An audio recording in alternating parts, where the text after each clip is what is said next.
Genesis chapter 32. So Jacob went on his way, and the angels of God met him. When Jacob saw them, he said, "This is God's camp." And he called the name of that place Mahanaim.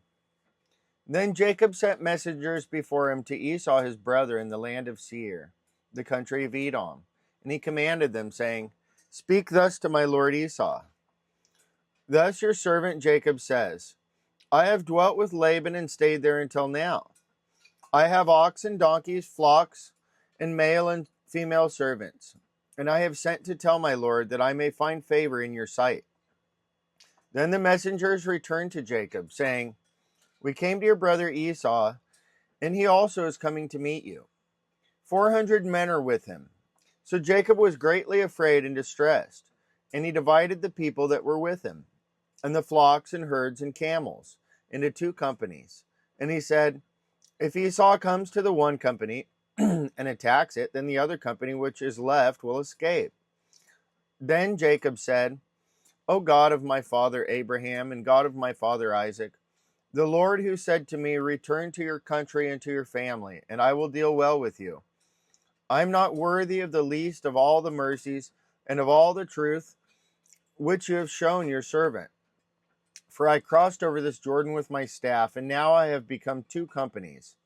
Deliver me, I pray, from the hand of my brother, from the hand of Esau, for I fear him, lest he come and attack me and the mother with the children. For you said, I will surely treat you well and make your descendants as the sand of the sea, which cannot be numbered for multitude."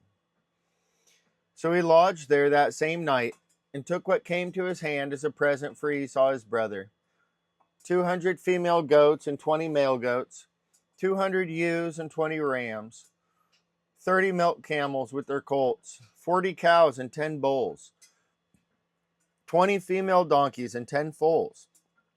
Then he delivered them to the hand of his servants, every drove by itself, and said to his servants, "Pass over before me, and put some distance between successive droves." And he commanded the first one, saying, "When Esau my brother meets you and asks you, saying, 'To whom do you belong, and where are you going? Whose are these in front of you?' Then you shall say, 'They are your servant Jacob's. It is a present sent to my lord Esau, and behold, he also is behind us.'" So he commanded the second, the third, and all who followed the drove, saying, "In this manner you shall speak to Esau when you find him. And also say, 'Behold, your servant Jacob is behind us.' For he said, 'I will appease him with the present that goes before me, and afterward I will see his face. Perhaps he will accept me.' So the present went on over before him, but he himself lodged that night in the camp. And he arose that night and took his 2 wives, his 2 female servants, and his 11 sons, and crossed over the fjord of Jabbok. He took them, sent them over the brook, and sent over what he had. Then Jacob was left alone, and a man wrestled with him until the breaking of day. Now, when he saw that he did not prevail against him, he touched the socket of his hip, and the socket of Jacob's hip was out of joint, as he wrestled with him. And he said, "Let me go, for the day breaks." But he said, "I will not let you go unless you bless me." So he said to him, "What is your name?" He said, "Jacob." And he said, "Your name shall no longer be called Jacob, but Israel, for you have struggled with God and with men and have prevailed."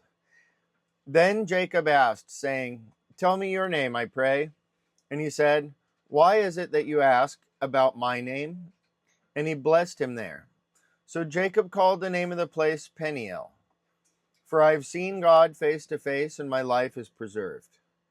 Just as he crossed over Peniel, the sun rose on him, and he limped on his hip. Therefore to this day the children of Israel do not eat the muscle that shrank, which is on the hip socket, because he touched the socket of Jacob's hip in the muscle that shrank.